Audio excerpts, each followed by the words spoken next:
안녕하세요. 성경학원 고정민입니다. 숙명여고 입학을 앞두고 있는 학생들 축하드립니다. 이제 영어 내신에 대해서 아이들이 굉장히 궁금해하기도 한데 걱정이 많더라고요. 어렵다고 소문나 있죠. 근데 제가 이제 자세하게 알려드릴게요. 오늘은 제가 요 앞에 먼저 1차 부분을 먼저 설명해 드리는데요. 시험 특성에 대해서 먼저 보시겠습니다. 저에 대한 소개를 먼저 말씀드리겠습니다. 지금 현재 부원장으로 있습니다. 숙명여고 내신 오래 했습니다. 2018년도에 처음 했는데 딱 한 해만 숙명이 아니라 다른 학교에 주력했었는데 2020년 한 번 빼고는 숙명 내신을 했던 모든 해에 숙명여고는 항상 전교 1등 영어 내신 만점자 배출했었습니다. 올해는 제가 수업했던 학생들 중에서 서울대 의대를 현역에서 고3에서 수시 합격한 학생이 나오기도 했습니다. 저에 대한 소개를 이제 다른 것보다 학생이 저에 대해서 뭐라고 평가했는가를 보시면 좋을 것 같아요. 홈페이지 들어가 보시면은 수강 후기에 있었던 부분 중에 발췌한 부분입니다. 보시면 아이들이 3년 동안 꾸준히 듣다가 이제 수시로 대학을 간 케이스가 굉장히 많습니다. 3년 동안 한 번도 학원을 바꿔야겠다는 생각을 하지 않았다라는 경우가 있었고요. 생기부를 책임져 주셨다 이런 얘기 있었고요. 아이들이 사실은 저하고 수업하면서 이제 점수가 오르고 이런 실질적인 부분도 있지만 그거 말고요. 이제 정신적으로 도움을 받았다는 거 그런 게 저는 굉장히 인상이 남고 그리고 저도 사실 고마운 부분이고 아이들도 사실은 그런 부분에서 많이 도움을 받았다라는 것 같아요. 그리고 무엇보다 애들이 참 바쁘죠. 그래서 제가 해줄 수 있는 게 뭘까라고 생각을 하다가 시간 효율성을 제가 많이 추구하려고 합니다. 그래서 가급적 짜임새 있는 수업, 그래서 고퀄의 자료 이런 것들에 대한 평가도 많이 있었습니다. 자, 숙명여고 어떤 학교일까요? 잘 아시겠지만 올해로서 개교 130주년을 맞이하는 명문고입니다. 특히 입시 결과가 아주 뛰어난 학교입니다. 올해의 입시 결과는 아직은 산출이 다 나오지 않았습니다. 그래서 제가 지금 말씀드린 자료는 2024년도까지의 입시 결과입니다.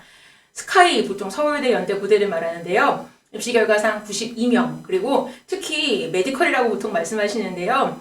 의치한 이렇게 했을 때에 120명이나 갔더라고요. 엄청나죠, 그렇죠? 자, 그런데 이제 어머님들도 그러시고 아이들도 보통 내신 받기 힘들잖아요 라고 얘기하는데 제가 이 숫자를 꼭 말씀드리고 싶어요. 2024학년도 입시 결과 기준으로 현역이라고 말하는 거는 고3인데 수시, 즉 내신을 가지고 서울대 간 학생이 8명, 연세대 6명, 고려대 20명입니다. 그러니까 내신이 잘 관리가 되는 학교다. 그만큼 학종 경쟁력이 있는 우수한 검증 학사 시스템을 가지고 있는 학교다. 역시 괜히 오래된 학교가 아니네요. 그렇죠? 자, 그 다음에 이제 본격적으로 볼까요? 영어 내신을 정확하게 짚어낼 수 있는 핵심 키워드 4가지를 소개하겠습니다. 첫째, 다양한 범위입니다. 다양하다는 건요. 정말 이런 것까지 범위에 들어간다고? 라고 하는 겁니다. 듣기가 범위에 들어가는 학교가 아주 많지는 않습니다. 그런데 어휘, 문법, 듣기, 독해입니다.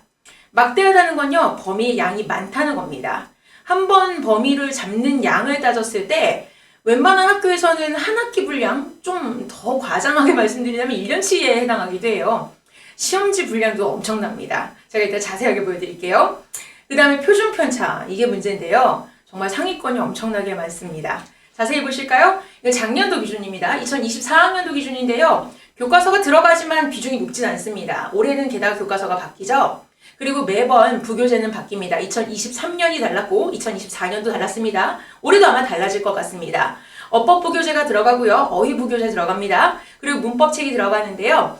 독해 부교재까지 했을 때 이 책을 가지고 1년간 이걸 나눠서 전체적으로 진행하는데 분량이 엄청납니다. 문법 부교재는 사실은 고1의 수준은 아니에요. 안에 보면 수능 지문도 들어있거든요. 그런데 1년 동안의 챕터가 한 4, 5개씩 나눠서 4번을 쓰는데요. 문장 개수를 따졌을 때 한 번 시험에 500개 정도가 들어갑니다.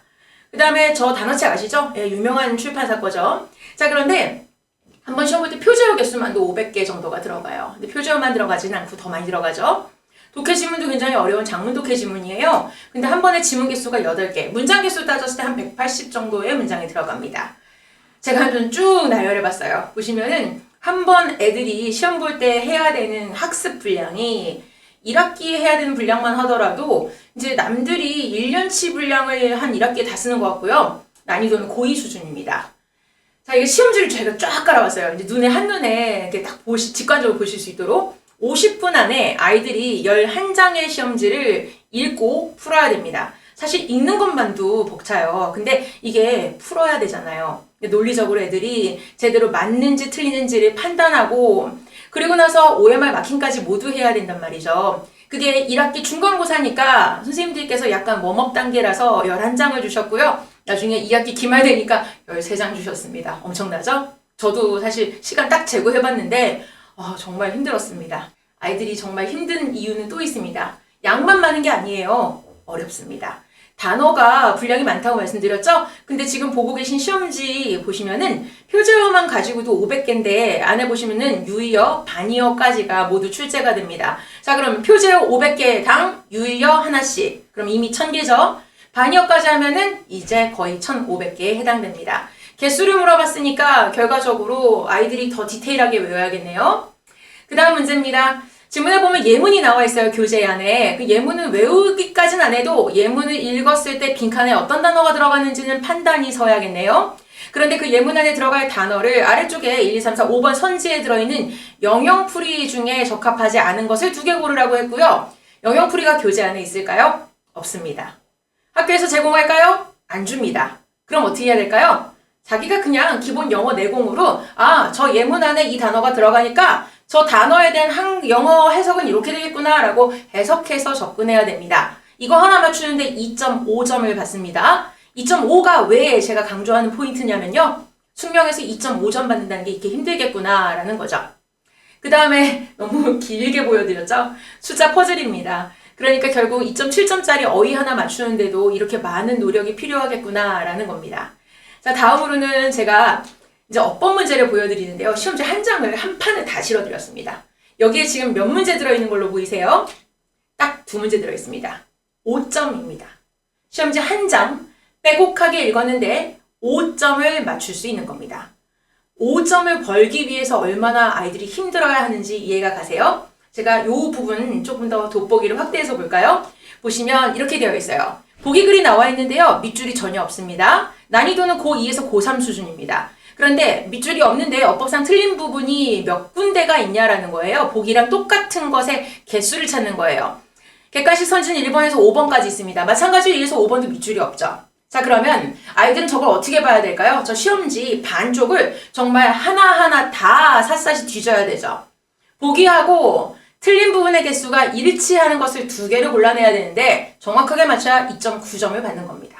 자, 그런데 이런 문제를 만난다면 제 생각엔 원어민이라고 해도 정말 다 맞출 수 있을까 싶고요. 더 중요한 건 시간 안에 맞춰야 된다는 거죠. 자, 그 다음에 독해 문제입니다. 독해도 마찬가지로 한 판 다 실어놨습니다. 한 판 안에 몇 문제 들어있을까요?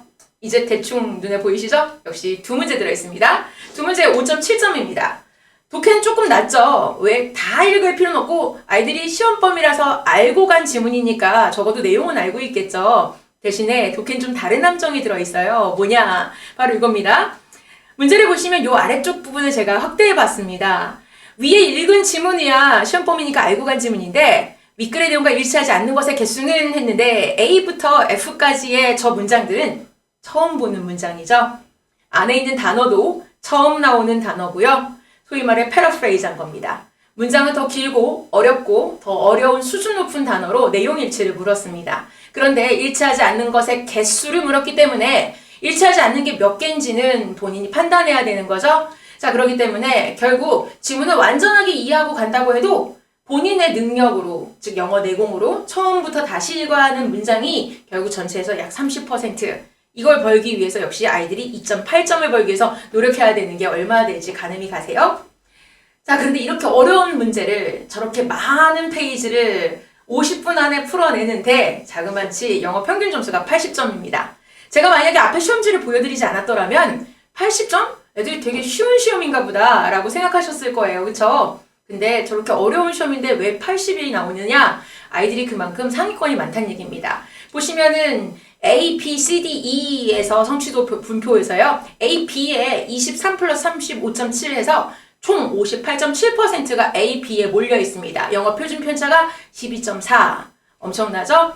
그러니까 영어뿐만 아니라 국영수가 대체적으로 표준 편차는 15 이내입니다. 그러니까 상위권이 굉장히 몰려있는 엄청나게 어려운 학교다라는 겁니다. 자, 이렇게 힘든 숙명여고에 대한 내신 대비 어떻게 해야 될까요? 바로 성경이 답일 겁니다. 성경에서 어떻게 해야 되는지 일단 등급을 기준으로 얘기해 볼까요?